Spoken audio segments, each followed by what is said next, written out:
മുഖ്യമന്ത്രിയുടെ ദുരിതാശ്വാസ നിധി സുതാര്യമാണെന്നും അത് വിവേചനമില്ലാതെ അർഹതപ്പെട്ടവരുടെ കൈകളിലേക്കാണ് എത്തുന്നതെന്നും ടി.ഐ. മധുസൂദനൻ എം.എൽ.എ.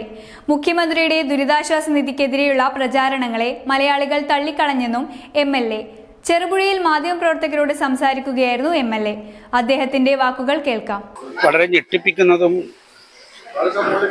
അത്ഭുതപ്പെടുത്തുന്നതോ ആശ്ചര്യപ്പെടുത്തുന്നതോ ആയിട്ടുള്ള പ്രചാരവേലകളാണ്. ഈ വയനാട് ദുരന്തത്തെ തുടർന്ന് കേരളത്തിലെ ഗവൺമെന്റ് ഒറ്റക്കെട്ടായി എല്ലാവരെയും ചേർത്ത് പിടിച്ചു.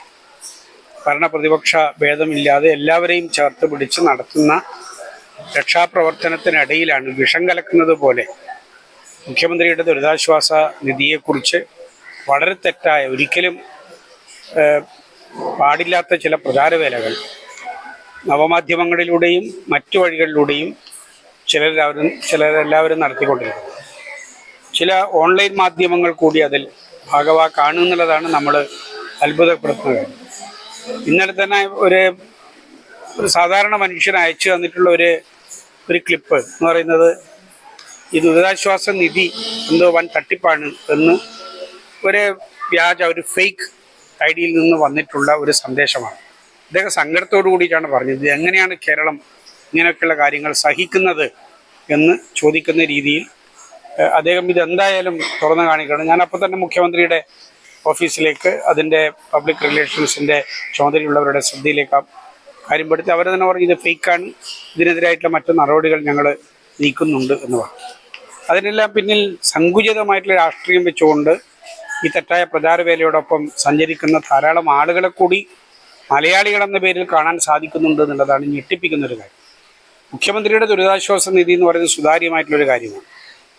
അതിൽ ഏതെങ്കിലും ഒരു രാഷ്ട്രീയ പരിഗണന പോലും അതിൽ നിന്ന് ആശ്വാസം കിട്ടുന്നതിന് ഇന്ന് ആരുടെയെങ്കിലും ഒരു പിന്തുണയോ സപ്പോർട്ടോ റെക്കമെൻഡ് ലെറ്ററോ ഒന്നും ആവശ്യമില്ലാത്ത രീതിയിലാണ് മുഖ്യമന്ത്രിയുടെ ദുരിതാശ്വാസ നിധിയിൽ നിന്ന് ഇന്ന് ആശ്വാസനിധി വിതരണം ചെയ്യുന്നത്.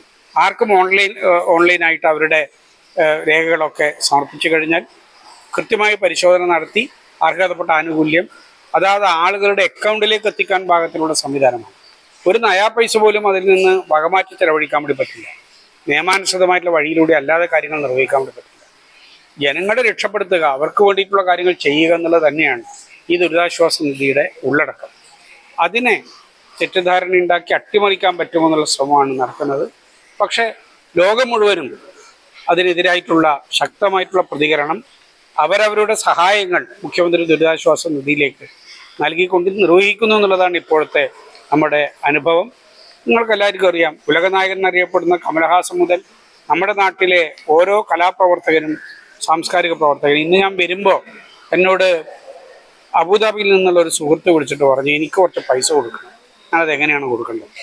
അദ്ദേഹത്തോട് പറഞ്ഞു CMDRF എന്ന് പറഞ്ഞിട്ട് കേരളത്തിലെ മുഖ്യമന്ത്രിയുടെ ദുരിതാശ്വാസ നിധിയുടെ അക്കൗണ്ടിലേക്ക് നിങ്ങൾക്ക് പണമടക്കാം. ആ പണമടക്കുന്നതിന് ബാങ്കുകൾ വഴിയുള്ള സംവിധാനങ്ങളുണ്ട്. അതിന് മറ്റു കാര്യങ്ങളെന്തെങ്കിലും വേണമെന്നുണ്ടെങ്കിൽ ഞങ്ങൾ അയച്ചു തരികയും ചെയ്യാം. ആർക്കും സുതാര്യമായ രീതിയിൽ കാര്യങ്ങൾ കൈകാര്യം ചെയ്യാൻ വേണ്ടി പറ്റുന്നതാണ്. ഒരു നയാ പൈസ പോലും വകമാറി എവിടെയും പോവില്ല. ഒരു നയാ പൈസ പോലും വേറെ എവിടെയെങ്കിലും ഒരു അക്കൗണ്ടിലേക്കും പോവില്ല. അതെല്ലാം CMDRF എന്ന് പറയുന്ന മുഖ്യമന്ത്രിയുടെ ദുരിതാശ്വാസ നിധിയിലേക്ക് മാത്രമേ പോകുള്ളൂ. അതിനെയാണ് തെറ്റിദ്ധാരണ ഉളവാക്കുന്ന രീതിയിൽ ഈ ഏറ്റവും മാരകമായിട്ടുള്ള വിഷം ആളുകളുടെ മനസ്സിൽ എത്തിക്കുന്ന രീതിയിലുള്ള പ്രചാരവേലകൾ നടക്കുന്നത്. നമുക്ക് കേരളത്തിലെ മനുഷ്യൻ ഒറ്റക്കെട്ടാണ് ഈ നാടിൻ്റെ സങ്കടങ്ങളിൽ എന്നത് തലയുയർത്തി പറഞ്ഞ് ഒറ്റക്കെട്ടായിട്ട് മുന്നോട്ടേക്ക് പോകാം. ഈ പ്രചാരവേലകളൊക്കെ ഈ മലവെള്ളത്തിൽ ഒലിച്ചു പോകുന്നത് പോലെ ഒലിച്ചു പോവുക തന്നെ ചെയ്യും എന്നുള്ളതിൽ യാതൊരു സംശയവുമില്ല.